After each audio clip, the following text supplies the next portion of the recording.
হরে কৃষ্ণ, রাধে রাধে। আমলকি একাদশী আগামীকাল আমরা পালন করব। আজকে আমলকি একাদশী নিয়ে বিস্তারিত আপনাদের সাথে শেয়ার করব। এর তাৎপর্য, কবে পড়েছে, কখন পারণের মন্ত্র, সংকল্প মন্ত্র, এছাড়াও এই একাদশীর ব্রত কথাও আজকে আপনারা এই ভিডিওর মাধ্যমে শুনতে পাবেন। বন্ধুদেরকে বলবো আমার সাথে থাকুন। আজকে যদি নতুন হয়ে থাকেন এই চ্যানেলে, অবশ্যই চ্যানেলটা সাবস্ক্রিপশন করে পাশে থাকবেন। লাইক, কমেন্ট এবং শেয়ার করতে কিন্তু একদমই ভুলবেন না। আর বলবো অল বাটনে প্রেস করে রাখবেন, তাহলে আমি ভিডিও দিলেই আপনারা পেয়ে যাবেন। আশা করি বন্ধুরা আপনারা ভালো আছেন। আগামীকাল অনেকেই আপনারা একাদশী করবেন। যারা করবেন অবশ্যই তারা ভিডিওটা মন দিয়ে শুনবেন। আমি শুভ সময়, আপনারা কি করবেন একাদশী সবটাই বলবো, তাৎপর্য বলবো। তার সাথে আমি যেহেতু সংকল্প এবং পারণ মন্ত্রটা বলবো, আপনারা এটা কিন্তু দেখে নেবেন, কারণ আমি স্ক্রিনে দিয়ে দিচ্ছি। আপনারা মন্ত্রটা দেখে পাঠ করে তারপরেই আপনারা সংকল্প এবং পারণ করতে পারবেন। আমলকি একাদশী 2026, এই একাদশীতে ভগবান বিষ্ণু আমলকি বৃক্ষে বাস করেন বলে জানা যায়। ভক্তরা এই দিন সমৃদ্ধি, সাফল্য এবং পাপ থেকে মুক্তি পাওয়ার জন্য এই উপবাস পালন করে থাকেন। ফাল্গুন শুক্লপক্ষের একাদশীকে আমলকি একাদশী বলা হয়। এটি মহাশিবরাত্রি এবং হোলির মাঝামাঝি সময় 11তম যে তিথি পড়ে সেই সময় এটা পড়ে। এই বছর এটি 27শে ফেব্রুয়ারি অর্থাৎ আগামীকাল এই উৎসব পড়েছে। এই দিনে ভক্তরা ভগবান বিষ্ণুর পুজো করেন। তাছাড়াও সারাদিন ব্যাপী উপোস করে রাত্রি জাগরণ করে এই উপোস উদযাপন করেন। প্রথমেই আমি আপনাদেরকে একাদশীর সময়টা বলে দিচ্ছি। 27শে ফেব্রুয়ারি 2026 শুক্রবার কালকে, আর তিথি শুরু হচ্ছে 27শে ফেব্রুয়ারি 2026 12টা 33-এ মানে সকালবেলা, আর আমলকি তিথি শেষ হবে 27শে ফেব্রুয়ারি 10টা 32 রাত্রেবেলা। পারণের সময় হচ্ছে সকাল 6টা 47 থেকে সকাল 9টা 6 অবধি। সাধারণত একাদশীর দিন জুড়ে উপবাস পালন করা হয়। পরের দিন সকালে নির্ধারিত সময়ের মধ্যে পারণ বা উপবাস ভাঙার রীতি আছে। তো আমি প্রথমে আপনাদেরকে সংকল্প মন্ত্রটা বলে দেব, ওটা পাঠ করে আপনারা আজকে রাত্রে বা আগামীকাল সকালবেলা ভগবান বিষ্ণুর কাছে নিষ্ঠার সঙ্গে এই সংকল্প মন্ত্রটা পাঠ করে সংকল্প করে নেবেন উপবাসের আগে। মন্ত্রটি হলো একাদশম নিরাহারম স্থিতা অহম অপরেহননি ভক্ষামি পুণ্ডরীকাক্ষম শরণম মে ভবাচ্যুত। অর্থাৎ, হে পুণ্ডরীকাক্ষ, হে অচ্যুত, একাদশীর দিন উপবাস থেকে এই ব্রত পালনের উদ্দেশ্যে আমি আপনার শরণাপন্ন হচ্ছি। একই সাথে দ্বাদশীর দিন যে পারণ করবেন, পারণের মন্ত্রটাও আমি স্ক্রিনে দিয়ে দিচ্ছি, আপনারা দেখে পারণ মন্ত্রটা পাঠ করে পারণ করে নেবেন। ওং অজ্ঞানতিমিরান্ধস্য ব্রতেন নান কেশব প্রসিদ সম্মুখনাথ জ্ঞান দৃষ্টিপ্রদ ভব। হে কেশব, আমি অজ্ঞানরূপ অন্ধকারে নিমজ্জিত আছি। হে নাথ, এই ব্রত দ্বারা আমার প্রতি প্রসন্ন হয়ে আমাকে জ্ঞানচক্ষু প্রদান করুন। এই মন্ত্র পাঠের মাধ্যমে ভগবানের কাছে নিষ্ঠাভাবে আপনারা পারণ মন্ত্রটা পাঠ করে পারণ করবেন, অর্থাৎ ব্রত ভাঙবেন কিছু খেয়ে। আমলকি একাদশীর পুজো কিভাবে করবেন আমলা গাছ ছাড়া, সেটা একটু জেনে নিন। যারা আমরা একাদশী করি সবার বাড়িতেও আমলকি গাছ নেই, আর আমলকি গাছ শহর অঞ্চলে কোথায়, কারুর বাড়িতেই নেই। সেই অর্থে আপনি আমলকি ফল ব্যবহার করে পুজো করতে পারেন। বাড়ির বেদিতে আমলা ফল রাখুন, মানে ভগবানের কাছে একটি গাছের প্রতীকী হিসাবে এটা ভাবুন। কাছাকাছি যদি ভগবান বিষ্ণুর একটি মূর্তি বা ছবি স্থাপন করা যায় তাহলে খুব ভালো হয়। প্রথমে ভগবান বিষ্ণুর পুজো শুরু করুন। হলুদ ফুল, তুলসী পাতা ভগবানকে অবশ্যই দেবেন। নৈবেদ্য প্রসাদের পর একটি প্রদীপ জ্বালান। এরপর আমলকি ফলের পুজো করুন। অবশ্যই এই দিন বিষ্ণু সহস্রনাম, বিষ্ণু চাল্লিশা, গীতা পাঠ করতে পারেন, নাম গান কীর্তন করতে পারেন। আর অবশ্যই এই দিন এই আমলকি একাদশী ব্রত কথাটা শ্রবণ করবেন। আপনারা যারা ব্রত করবেন তারা তো শুনবেনই, যারা ব্রত করবেন না তারাও কিন্তু এই ব্রত কথা শুনলে তাদেরও পুণ্য লাভ হবে একই রকম। তাছাড়াও ওম নমো ভগবতে বাসুদেবায় নমো, এটাও আপনারা অবশ্যই এদিন শুনবেন। আর 108 বার অবশ্যই এই মন্ত্রটা জপ করবেন। বিষ্ণুর আরতি করবেন। আর আপনারা জানেন যে কোনো উৎসব বলুন, উপোস বলুন, ভগবানের যে কোনো দিন, ভালো দিন, সেদিন কিন্তু অবশ্যই আপনারা দান ধ্যান করবেন এবং দরিদ্র সেবা করবেন। যদি আমলকি জোগাড় করতে পারেন অবশ্যই একটু আমলকি দানও করবেন মন্দিরে বা নিজের বাড়িতেও আপনারা পুজো দিতে পারেন। এবার আমলকি একাদশীর তাৎপর্যটা আপনাদের সাথে শেয়ার করি। আমলকি একাদশীকে কিন্তু রঙ্গভরি একাদশীও বলা হয়। ভগবান বিষ্ণুর উদ্দেশ্যে নিবেদিত একটি পবিত্র উৎসব এটি। এই দিনটির অতিরিক্ত গুরুত্ব রয়েছে কারণ এতে ভগবান শিব এবং দেবী পার্বতীর সম্মানেই এই ব্রত উৎসব করা হয়। এটি ব্যাপকভাবে বিশ্বাস করা হয় যে এই দিনে উপবাস এবং পুজো করলে পাপ এবং সমস্ত নেতিবাচক শক্তি দূর হয়ে যায়, সুখ ও সমৃদ্ধি বৃদ্ধি পায়। আর এই অনেকেই শিব এবং গৌরীকে রং এবং গুলাল দিয়ে পুজো করে। বিশ্বাস করা হয় এই দিনে শিব ও পার্বতীর ঐশ্বরিক মিলন ঘটেছিল, যা ভক্তদের রঙিন উৎসবের মাধ্যমে তাদের প্রকাশ করা হয়। মন্দিরগুলোতে ভজন, কীর্তন, আরতি, বিভিন্ন ধর্মের অনুষ্ঠান অনুষ্ঠিত হয়, যা ভক্তদের ভক্তির সমৃদ্ধি পরিবেশ তৈরি করে। আরও বলা হয় এই আমলকি একাদশী উপবাস নবদম্পতি এবং বিবাহিতদের জন্য বিশেষভাবে উপকারী। এই উপবাস আন্তরিকতার সাথে পালন করলে বিবাহিত জীবনে আনন্দ, ভালোবাসা এবং সৌভাগ্য বয়ে আনে, যা পরিবারের মধ্যে শান্তি এবং মাধুর্য বয়ে আনে। 28শে ফেব্রুয়ারি শনিবার উপবাস শেষ হবে এবং উপবাস ভাঙার আদর্শ সময় হচ্ছে সকাল 6:47 থেকে 9:06 মধ্যে। দ্বাদশী তিথি একই দিনে রাত 8:43-এ শেষ হবে।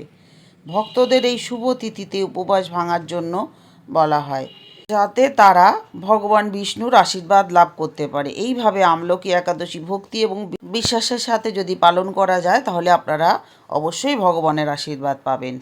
এবারে আসি আজকের ব্রত কথা। অবশ্যই এটা আপনারা সবাই শ্রবণ করবেন এবং সকলকে ভিডিওটা শেয়ার করে সকলকে এই ব্রত কথা শোনার সুযোগ করে দেবেন। ভগবানের কথা অমৃত সমান, আমি এটা সবসময় বলি। ভগবানের কথা যত শুনবেন, যত বলবেন, যত ছড়াবেন, ততই কিন্তু আপনাদের জন্যই মঙ্গল। আর অবশ্যই কমেন্ট বক্সে ভিডিও শেষে ওম নমো বাসুদেবায় লিখতে কিন্তু একদমই ভুলবেন না। তো আজকে আমি মাহাত্ম্য কথা বা ব্রত কথা শ্রবণ করি আমরা। যুধিষ্ঠির বললেন, হে কৃষ্ণ, ফাল্গুন মাসে শুক্লপক্ষের একাদশী যে নামে বিখ্যাত তা বর্ণনা করো। শ্রীকৃষ্ণ বললেন, হে মহাভাগ যুধিষ্ঠির, মান্ধাত্তার প্রশ্নের উত্তরে মহাত্মা বশিষ্ঠ এই একাদশীর মহিমা কীর্তন করেছিলেন। আপনার কাছে এখন আমি সেই কথা বলছি। এই একাদশীর নাম আমলকি একাদশী। বিষ্ণুলোক প্রদানকারী রূপে এই একাদশী বিশেষভাবে মহিমান্বিত। এই একাদশীর দিন আমলকি বৃক্ষের তলে রাত্রি জাগরণ করলে সহস্র গাভীদানের ফল লাভ হয়। হে পাণ্ডুনন্দন, পূর্বে ব্রহ্মার রাত্রিতে দৈনন্দিন প্রলয়ে উপস্থিত হলে স্থাবর জঙ্গলসম দেবতা, অসুর ও রাক্ষস সব কিছুর বিশাল হয়। তখন ভগবান সেই কারণ সমুদ্রে অবস্থান করেন। তার মুখপদ্ম থেকে চন্দ্রবর্ণের এক বিন্দু জল ভূমিতে পড়ে, আর সেই জলবিন্দু থেকে একটি বিশাল আমলকি বৃক্ষ উৎপন্ন হয়। আর এই বৃক্ষের স্মরণ মাত্রই গোদানের ফল, আর দর্শনে তাহার দ্বিগুণ এবং ফল বক্ষণে 3 গুণ ফল লাভ হয়। এই বৃক্ষে ব্রহ্মা, বিষ্ণু আর মহেশ্বর সর্বদা অবস্থান করেন। এর প্রতিটি শাখা প্রশাখা ঋষি, দেবতা এবং প্রজাপতিগণ বাস করেন। এই বৃক্ষকে সমস্ত বৃক্ষের আদি বলা হয় এবং পরম বৈষ্ণব রূপে বিখ্যাত। অতএব এই শ্রেষ্ঠ ব্রত সকলের পালনীয়। এখন এই ব্রতের একটি অদ্ভুত ইতিহাস আপনাদের কাছে বর্ণনা করছি। প্রাচীনকালে বৈদিশ নামে এক প্রসিদ্ধ নগর ছিল। এই নগরে চিত্ররথ নামে এক রাজা রাজত্ব করতেন। চন্দ্রবংশীয় পাশবিন্দুক রাজার পুত্ররূপে তিনি জন্মগ্রহণ করেছিলেন। তিনি অত্যন্ত শক্তিবান এবং শক্তিশালী ছিলেন। শাস্ত্রজ্ঞানেও তিনি ছিলেন সুনিপুণ। তার রাজ্যের সর্বত্রই মনোরম আনন্দপূর্ণ এক দিব্য পরিবেশ লক্ষ্য করা যেত।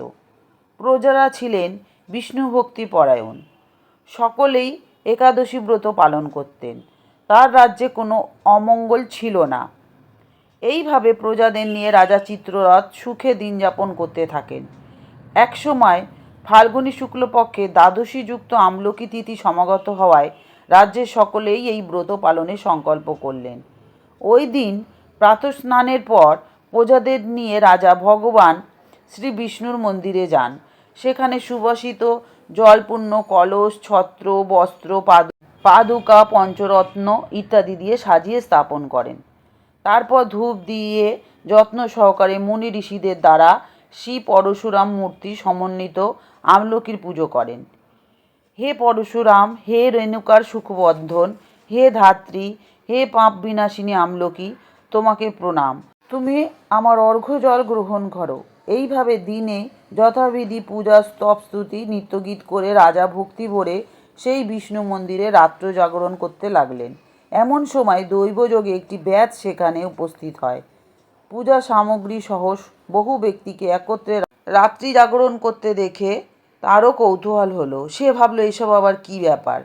বিষ্ণু মন্দিরে প্রবেশ করে সে বসে পড়ল। কলসের ওপরে স্থাপিত বিষ্ণু মূর্তি সে দর্শন করল।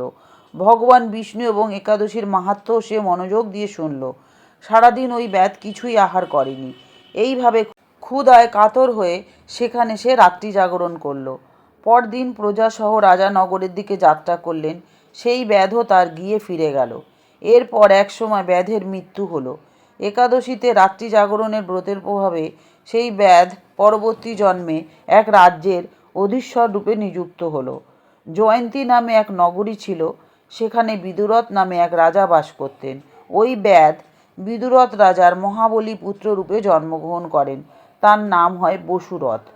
1,00,000 গ্রামের আধিপত্য তিনি লাভ করলেন। তিনি ছিলেন সূর্যের মতো তেজস্বী, চন্দ্রের মতো কান্তিমান এবং পৃথিবীর মতো ক্ষমাশীল। বিভিন্ন সদ্গুণে ভূষিত বসুরথ পরম বিষ্ণু ভক্তিপরায়ণ ছিলেন এবং এই মহাদাতা রাজা একবার শিকার করতে গিয়ে পথ ভুলে যান। গভীর জঙ্গলের মধ্যে ক্ষুধায় পীড়িত হয়ে তিনি ক্লান্তিবশত শুয়ে পড়েন। এমন সময় কতগুলি পর্বত নিবাসী ম্লেচ্ছ রাজার কাছে এসে নানাভাবে উৎপীড়ন করতে থাকে। রাজাকে তাদের শত্রু মনে করে তারা হত্যা করতে চেষ্টা করে। পূর্বে এই রাজা আমাদের পিতা, মাতা, পুত্র, পৌত্র সবাইকে মেরে ফেলেছে, আমাদের গৃহ ছাড়া করেছে, এইরকম বলতে বলতে ম্লেচ্ছরা রাজাকে হত্যা করতে উদ্যত হয়। তারা বিভিন্ন অস্ত্রশস্ত্রে তাকে আঘাত করতে থাকে, কিন্তু আশ্চর্যের বিষয় তাদের সকল প্রচেষ্টা ব্যর্থ হয়। তারা রাজার কোনো ক্ষতি সাধনই করতে পারেনি। তখন রাজার শরীর থেকে নানা অলঙ্কারে বিভূষিতা এক পরমা সুন্দরী স্ত্রী মূর্তি আবির্ভূত হন। মহাশক্তিধারিণী ওই নারী অল্প সময়ের মধ্যেই সকল পাপী ম্লেচ্ছকে নিধন করল। রাজার নিদ্রা ভঙ্গ হলো। এই ভয়ানক হত্যাকাণ্ড দেখে রাজা অত্যন্ত বিস্মিত হলেন। তিনি বলতে লাগলেন, আহা, আমার শত্রুদের হত্যা করে কে আমার প্রাণ রক্ষা করলো, এমন কৃপালু কে আছে? আমি তার প্রতি আমার কৃতজ্ঞতা প্রকাশ করছি। এমন সময় দৈববাণী হলো, ভগবান কেশব ব্যতীত শরণাগতকে রক্ষা করবার আর কে আছে? তিনি শরণাগত পালক। দৈববাণী শুনে তিনি ভক্তিযুক্ত চিত্তে গৃহে ফিরে এলেন। এরপর প্রজাসহ মহাসুখে ইন্দ্রের মতো নিষ্কণ্টক রাজ্য ভোগ করতে লাগলেন। বশিষ্ঠ বললেন, হে রাজন, এই মানুষ এই পরম উত্তম আমলকি একাদশী ব্রত পালন করেন, তিনি নিঃসন্দেহে বিষ্ণুলোক প্রাপ্ত হন। এইভাবেই দিকে দিকে আমলকি ব্রত ছড়িয়ে পড়ল। ওম নমো ভগবতে বাসুদেবায় নমো। ওম নমো ভগবতে বাসুদেবায় নমো। ওম নমো ভগবতে বাসুদেবায় নমো। বন্ধুদেরকে বলবো ভিডিওটা সকলের সাথে শেয়ার করে সকলকে এই ব্রত কথা শোনার সুযোগ করে দিন। আজকে বলবো এতক্ষণ আমার সাথে থাকার জন্য আপনাদেরকে অসংখ্য ধন্যবাদ। সবাই সুস্থ থাকুন, ভালো থাকুন, আনন্দে থাকুন। ভগবান বিষ্ণু সকলের মঙ্গল করুক। আজকে আসি, আবার দেখা হবে নতুন আর একটা ভিডিও নিয়ে। হে কৃষ্ণ করুণা সিন্ধু দীনবন্ধু জগৎপতে গোপীশ গোপিকাকান্ত রাধাকান্ত নমস্তুতে।